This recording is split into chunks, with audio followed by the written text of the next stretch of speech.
con quienes nos han antecedido en el uso de la palabra. La verdad es que creo que todos tenemos ya una idea bastante más clara de los temas, de los mecanismos, de las posibilidades, y seguramente muchos de ustedes se están preguntando: Olinda, ¿por qué nos va a hablar de integración centroamericana con una agenda nacional con tantas prioridades y con tantas cosas que hacer en Guatemala?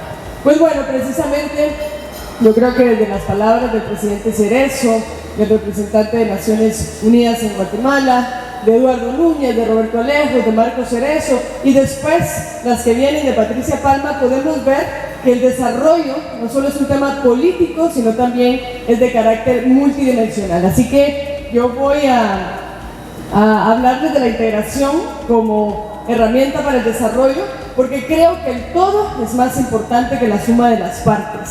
Y además, porque es inevitable que tengamos que trabajar juntos.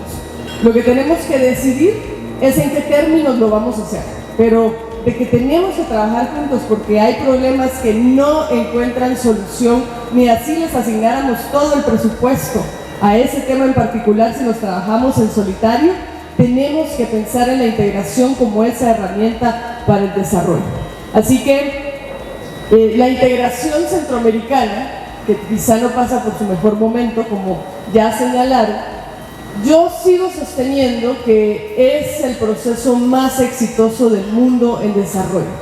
Quizá, y esa es una crítica propia que si uno la dice con los académicos o con las personas que estudian muy a profundidad la integración, a lo mejor pueden diferir, pero creo que todo parte de la base de cómo nos identificamos, a qué nos estamos comparando. Yo creo que en Centroamérica cometemos recurrentemente el error de pensar en la Unión Europea como un proceso de referencia, y claro que sí, tenemos valores compartidos, tenemos muchas similitudes, pero no somos lo mismo. Y entonces, si somos un caballo y queremos ser un camello, nunca vamos a ser un camello y tampoco vamos a ser un buen caballo. Así que creo que hay que prestarle atención a las características propias del proceso, y yo les traigo acá una caracterización de quiénes somos en Centroamérica, porque creo que también nos conocemos poco, tenemos poca información de la región en la que estamos inmersos, y vale la pena saber que en el marco del proceso de integración, que somos 8 países, ya somos 61 millones de personas.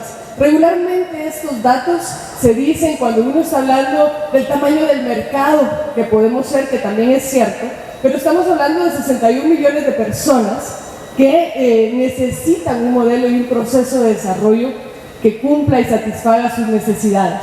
De esos 61 millones de personas, tenemos 30 grupos afrodescendientes y 63 pueblos originarios en toda la región. Y de esas 61 millones de personas, más del 50% somos mujeres. Y como ustedes recordarán, en la intervención del señor Barreto nos decía cómo en el Congreso de la República estamos subrepresentados. De hecho, tenemos una realidad que se equipara a Panamá y a Paraguay, en términos de América Latina, de la subrepresentación de las mujeres. Y aquí, pues, y eso es algo que también lo hemos dicho en varias plataformas, si la democracia es un sistema representativo y más del 50% de la población estamos por fuera de esa representación, pues es definitivamente otra cosa, y hay que motivar muchísima más participación de mujeres. Yo no sé si ustedes sabían, pero Centroamérica en su conjunto, en el marco de ese proceso de integración que conocemos poco, ya nos hace ser la 4ª economía de América Latina, incluso por encima de Chile. Y eso es porque nosotros mismos somos nuestro segundo, a veces nuestro primero mejor socio comercial. Siempre está entre Estados Unidos y nosotros, y por eso es que la integración centroamericana nos da un salvavidas para las crisis. Marco hablaba del 2020 cuando ETA y OTA llegaron, y nosotros solíamos decir en 2020 que Centroamérica estaba viviendo una sindemia, porque nos tocó pandemia, nos tocaron 2 huracanes, nos tocaron tormentas, vivimos una serie de circunstancias y de condiciones ambientales que nos llamaban una sindemia. Era no solo la pandemia, sino encima todo lo demás. Ahí ven ustedes que tenemos 47 puertos, 29 aeropuertos, y también hay marcos, que vamos a verlos más adelante, de que no partimos de cero. De hecho, el sistema de integración cumplió 30 años hace poquito, justo cuando estábamos conmemorando el Bicentenario, y si bien es cierto, nuestro proceso viene desde los 60s, cuando era simplemente económico y luego se reactiva con la paz, tenemos un proceso que tiene mucho que ofrecer. Y si solo lo pensamos en la parte política, probablemente ahí es donde decimos, bueno, esto no está caminando, pero no es necesariamente así. Tenemos la primera unión aduanera del continente americano. Yo creo que, yo suelo decir esto porque, como decía el escritor guatemalteco Dante Liano, y eso es de los guatemaltecos, pero un poco los centroamericanos en general, pareciera que tenemos una especie de autoestima al revés, ¿no? Es verdad, hay muchos retos y desafíos, ya han evidenciado varios de esos acá, pero también pasan muchísimas cosas buenas. Y el hecho de tener la primera unión aduanera, que fue entre Guatemala y Honduras, que redujo, imagínense, los camiones pasaban ahí no menos de 15 horas, y según el Banco Mundial, el PIB eso se redujo significativamente a 15 minutos. Digamos que no fueron 15 minutos y fue una hora. Eso es un cambio drástico y fundamental. A esa unión aduanera se sumó después El Salvador, y la idea es que vaya creciendo en esos procesos de integración. Ustedes tienen aquí, por eso les decía, nosotros somos nuestro segundo mejor socio comercial. El 30% de las exportaciones se quedan en casa. Y por eso es que con la crisis financiera de 2008, con el tema de la pandemia y con muchas otras circunstancias, Centroamérica aguanta más que cualquier otro esquema de la región. Y yo les dije al principio que el proceso de integración centroamericana es el más exitoso del mundo en desarrollo, porque además no tenemos que ir tan lejos, podemos ir a ver lo que pasa en Sudamérica, en donde coexisten muchísimos procesos y esfuerzos de integración, ninguno termina de cuajar realmente en la parte institucional, y en cambio el proceso de integración centroamericana tiene muchas virtudes institucionales. Aquí hay algunas estadísticas demográficas que las voy a pasar muy rápido, pero se las quiero dejar en la presentación. Ahí están viendo ustedes el porcentaje de hombres y mujeres, que se los había mencionado. La población por país miembro del SICA, que cuando hablamos de Centroamérica, regularmente nuestra mente llega hasta Costa Rica, algunos hasta Panamá, otros, pero en el marco del proceso de integración incluimos también a República Dominicana, que en realidad forma más parte del Caribe. Entonces ustedes pueden ver cómo Guatemala es el país miembro con mayor cantidad de población. Ahí tienen ustedes la densidad poblacional por kilómetro cuadrado. Ahí ven ustedes los números, como les digo, todo esto se los voy a pasar. Pero tenemos también los rangos de edad. Centroamérica en general es una región joven. Por eso, cuando el presidente Cerezo era el secretario general del SICA, y pues yo tuve el privilegio de servir como jefa de gabinete, creamos toda una serie de circunstancias para trabajar el SICA joven, porque más del 70% de la población tiene menos de 30 años. Esta es una región joven. Los vemos ahí, me voy a ir muy rápido en esto. Ven ustedes la distribución del área rural y del área urbana. En realidad la mayoría de personas en Centroamérica viven en áreas urbanas. Ya es muy poco lo que podemos considerar como rural en sí. La mayoría de la gente en Centroamérica vive en áreas urbanas, y eso nos da una lectura de también cuáles son sus necesidades. Ahí lo tienen por país, lo que les decía al principio, la cantidad de los pueblos originarios, el 17% de la población en Centroamérica, y el casi 6% de población afrodescendiente. Eso nos da también una pertinencia en el tema de políticas públicas, en la proyección de los planes, de las estrategias. Me voy a ir un poquito acá más rápido. Quiero mostrarles esto, el índice de desarrollo humano por género y por país. En realidad, no es casualidad que la integración se ha dicho que se maneja a diversas velocidades. Por un lado, lo que nosotros creemos mal llamado Triángulo Norte, en Centroamérica, porque creemos que somos una región que no podemos estarnos dividiendo en cualquier figura geométrica que ustedes quieran, sino que somos un proceso, una región que tenemos que vernos como tal. Pero hay una realidad de indicadores de desarrollo humano, de indicadores sociales, que nos dicen que varios de los países integrantes del SICA, del proceso de integración, van muchísimo mejor que otros, como es el caso de Panamá, de Costa Rica, de República Dominicana, y ahí se ve muy claramente reflejado. Me voy a pasar esto muy rápido, pero como les digo, yo se los dejo en la presentación, la población económicamente activa. Quiero irme, para explicarles un poquito más, a las estadísticas económicas que ustedes ya se las comenté un poco, pero no es poca cosa que cuando pensamos nuestra economía en conjunto, seamos la cuarta economía de América Latina. Nosotros estamos convencidos que Centroamérica es una región de oportunidades y porque los países son también de oportunidades. Y por eso todo lo que hemos estado hablando en la mañana, el tema de la voluntad política, el tema de las negociaciones, de los consensos, de la proyección que tengamos. ¿Por qué insistimos este tema en un Congreso Nacional? Porque muchísimas de las cosas que se discuten en el ámbito regional tienen que aprobarse en los congresos nacionales también. Porque los diputados y las diputadas pueden tener la iniciativa de mover los temas regionales. Una de las cuestiones que nosotros identificamos estando en el SICA, y habíamos visto esto desde antes como sociedad civil en la Fundación Esquipulas, es un problema de coordinación a lo interno de los países. A eso nosotros le llamamos hacer una transformación funcional. Dijimos, al margen de que haya que reformar o no tratados, de que tengamos que ver una dimensión filosófica de las cosas, necesitamos una visión pragmática que haga que las cosas ocurran. Necesitamos, al ser un proceso multidimensional e intersectorial, que los temas económicos estén en relación con los temas de ambiente y de salud, que los de seguridad alimentaria y nutricional no haya que hacer una reunión específica para ver esos temas porque en realidad son transversales, pero estamos bastante aislados de la realidad regional y por lo tanto con poca capacidad de incidencia en las soluciones regionales. Ahí tienen ustedes el Producto Interno Bruto de cada uno de los países, de lo que aporta a esa cuarta economía de América Latina. Tenemos economías fuertes, otras no tanto, otras que tienen menor capacidad incluso de endeudamiento. Ahí está lo que les decía, que el 33% de las exportaciones de la región se quedan en casa. Quiero irme por acá, la inversión extranjera directa que podemos canalizar. En realidad, como muchos de los países, uno de los principales ingresos que tiene Centroamérica es el turismo.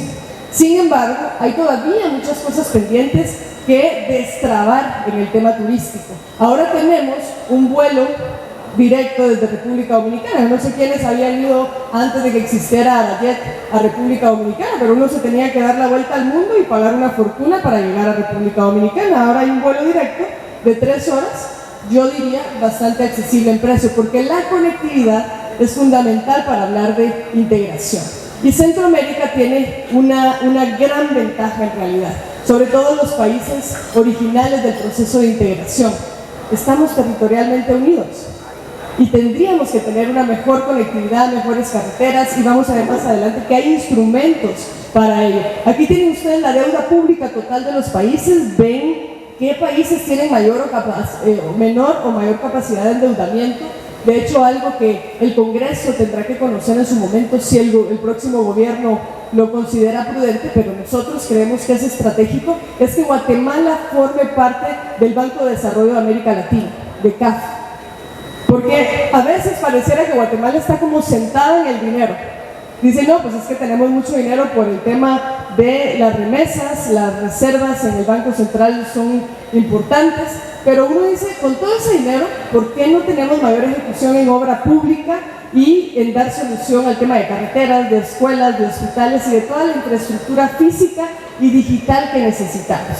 Así que hay algunas decisiones que se tienen que ir tomando también en esa dirección y creemos que una visión más amplia, somos parte del Banco Centroamericano de Integración Económica como un instrumento también de financiamiento, pero el Banco de Desarrollo de América Latina, que además se está posicionando como el Banco de Recuperación Verde, precisamente por todo lo que nos mencionaba Marco en su exposición del énfasis que hay que poner en la agenda ambiental, no solo porque qué cool conservar el ambiente, ¿no?, sino porque es un tema de desarrollo en toda su dimensión.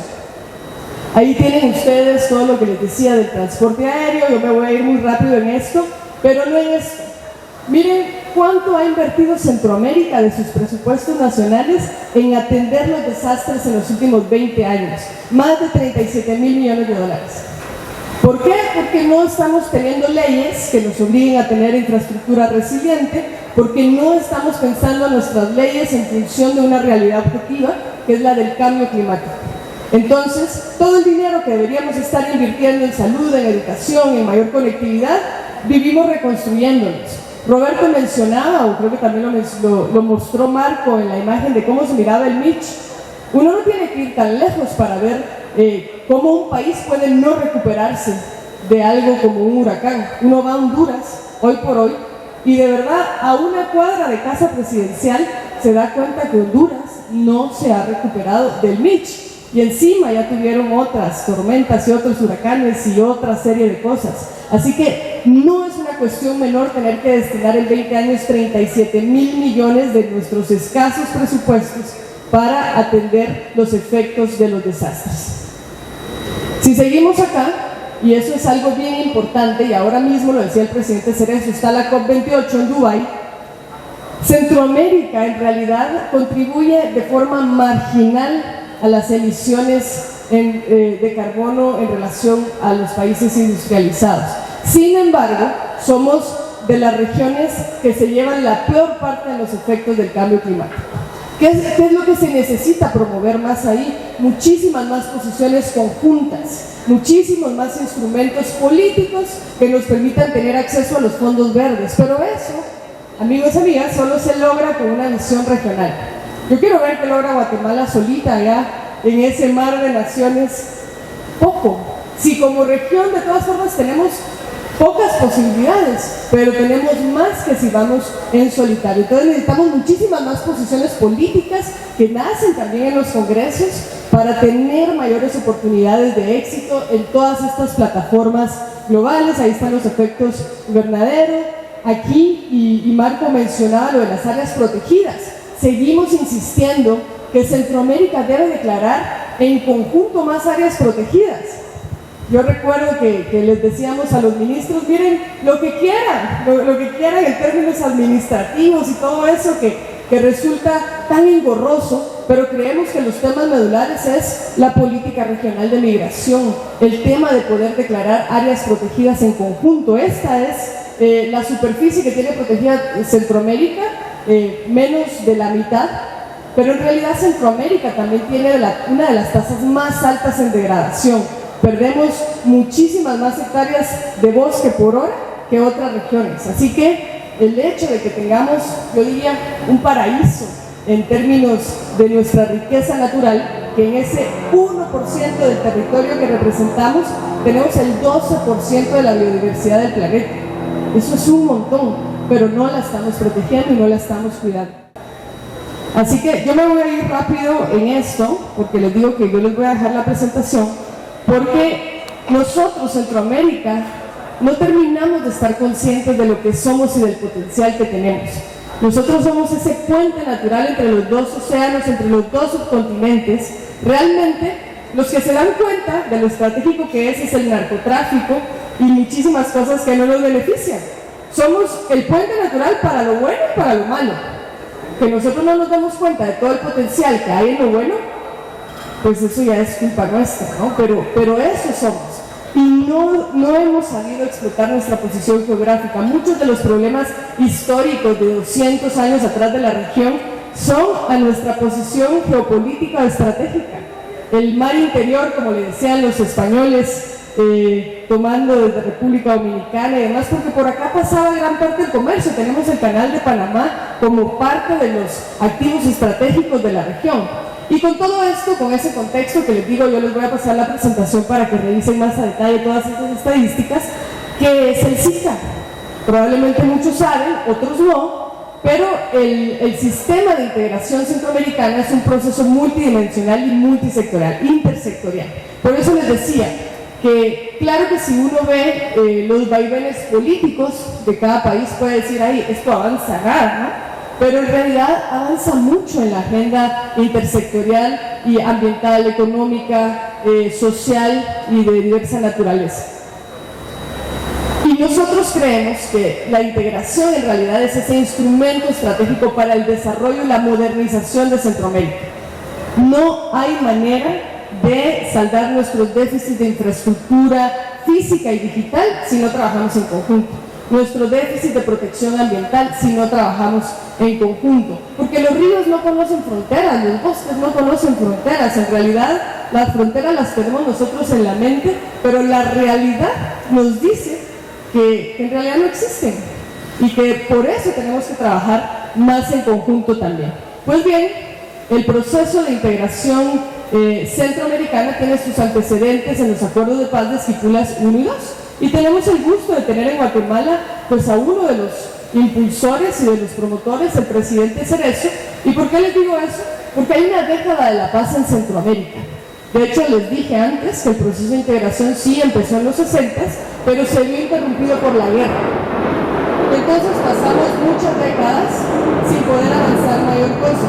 Fue hasta que vinieron los acuerdos de paz de Esquipulas que se destrabó el tema y que ese impulso político, que venía incluso inspirado en Contadora, la guerra era tan cruenta en Centroamérica que grandes países como México, Colombia, Panamá y Venezuela decían: no podemos dejar que la gente se siga matando en Centroamérica.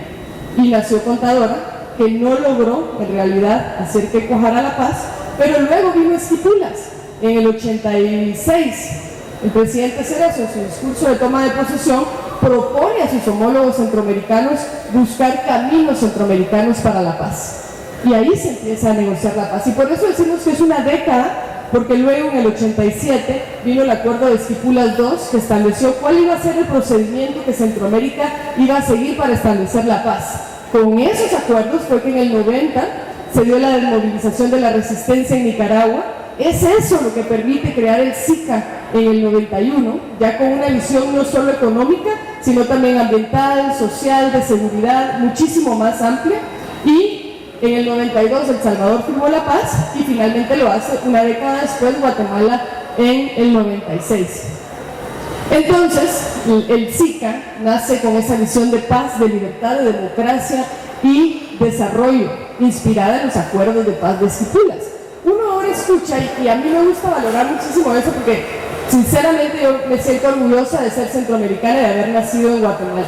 Y de verdad creo que pasan muchas cosas buenas acá, que como no las sabemos, no las podemos proyectar. Pero todo el mundo dice: no, pues es que primero los objetivos de desarrollo del milenio. Claro, pero Centroamérica, a pesar de estar saliendo de una guerra, en el 94 ya estaba considerando una alianza para el desarrollo sostenible, que era todo un planteamiento de desarrollo que ahora recoge los objetivos de desarrollo sostenible en la Agenda 2030.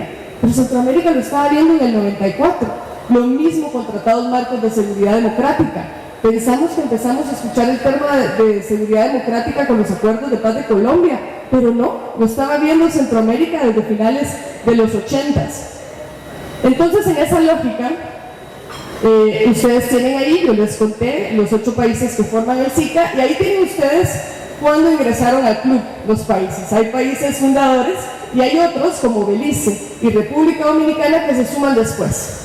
República Dominicana, de hecho, es el país de más reciente ingreso en el 2013, y es una cuestión un poco rara ahí, ¿no? Porque República Dominicana forma más parte del Caribe que de Centroamérica, y por supuesto nos divide el océano, ¿no? No tenemos esa cercanía territorial que sí tenemos con el resto de Estados miembros. Ahí tienen ustedes una gobernanza general de cómo funciona el SICA.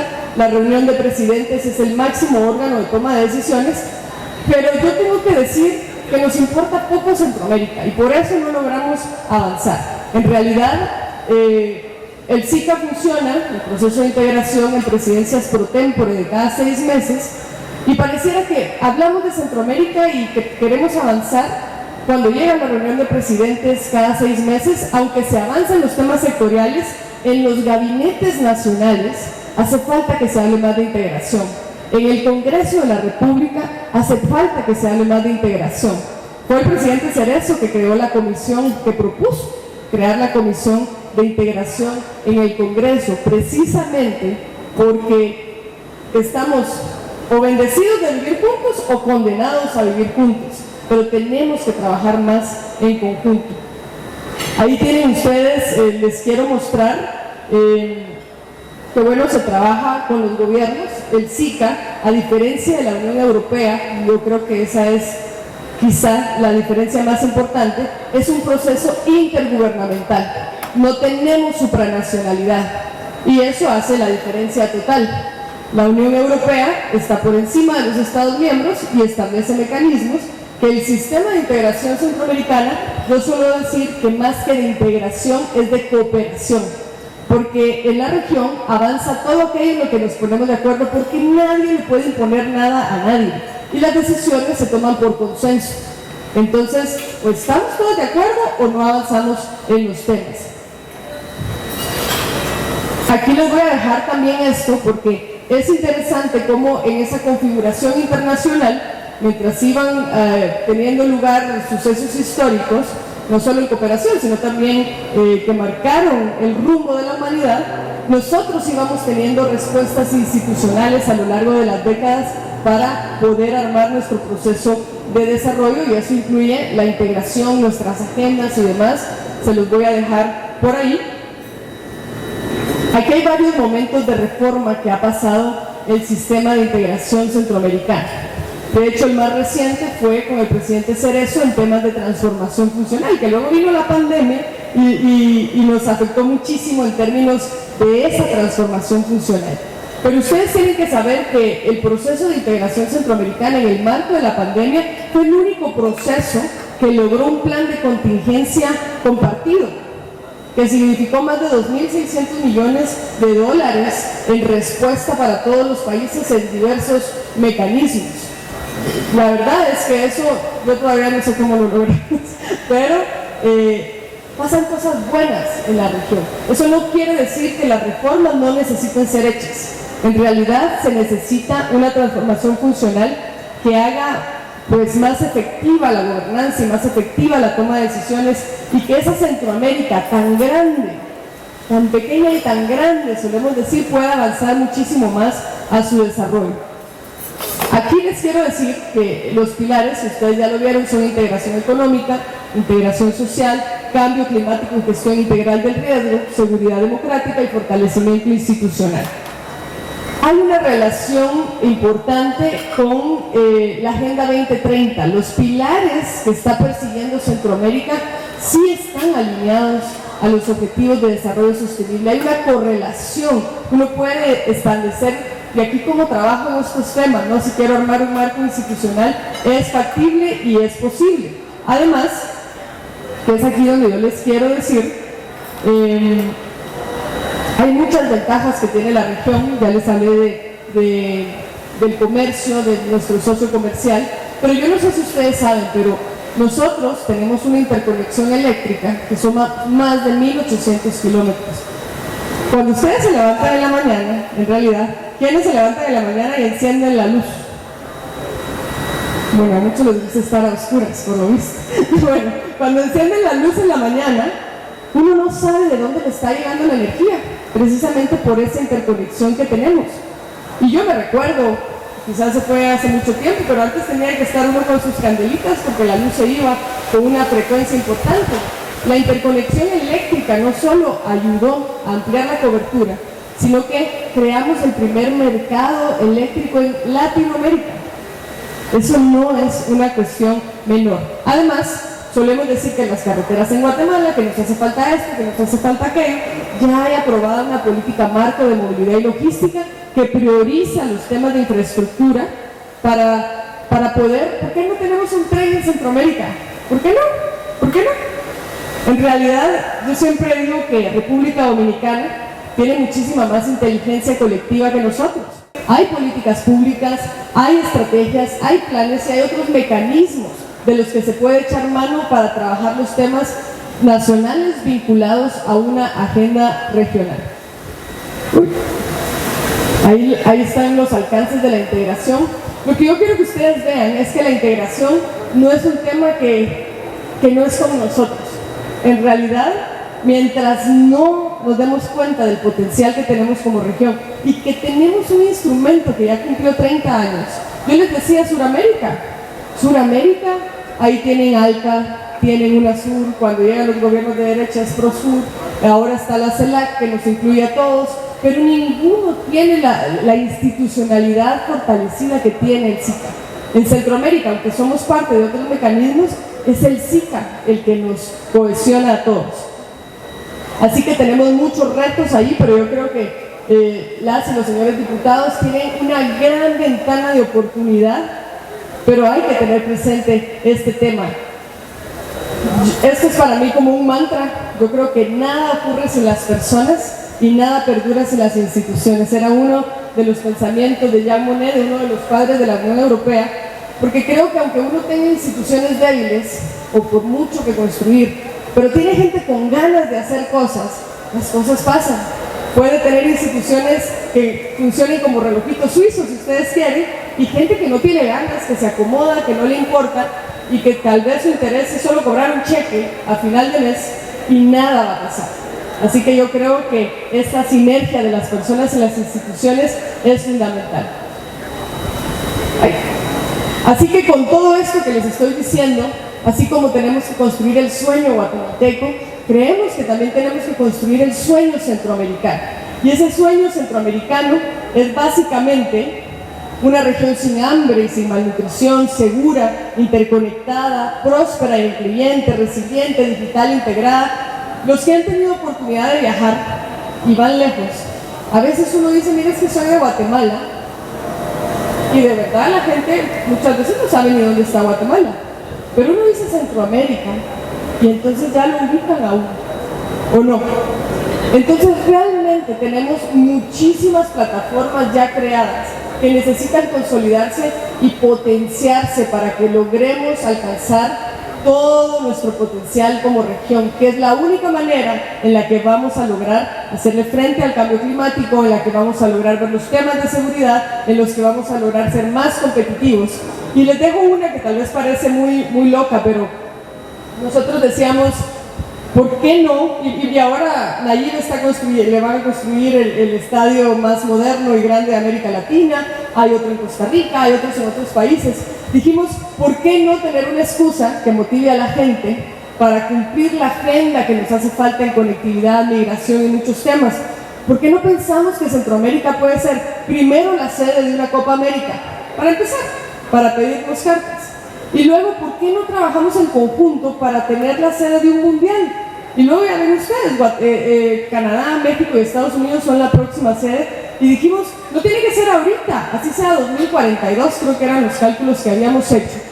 Si tenemos metas así, que además a quien no le gusta el fútbol, o por lo menos a mucha gente le gusta, podemos ver que Centroamérica cumpla su agenda pendiente en muchos temas normativos y demás. Y quizá algunos digan, esta chava ya saber qué le pasó, está pensando estas locuras, pero realmente yo no veo por qué no podamos hacerlo.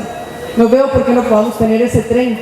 No veo por qué no podamos tener mayor conectividad en vuelos y demás. Y quiero cerrar con esto del no sin mujeres. Yo creo que la participación de las mujeres es en el Congreso, es en todos los espacios de toma de decisión. Y no porque sea un tema de mujeres, sino porque es un tema de ciudadanos, demócratas y gente comprometida con el desarrollo. Si no incluimos más mujeres en lo económico, en lo político y lo social, vamos a seguir rascando las cifras de lo que podemos alcanzar, pero que nunca lo logramos porque no tomamos las decisiones que tenemos que tomar. Así que muchísimas gracias. Quédense con la idea de que Centroamérica es una región de oportunidades y que el proceso de integración centroamericana es un instrumento para modernizar y llevar a la región a otro nivel. Muchísimas gracias.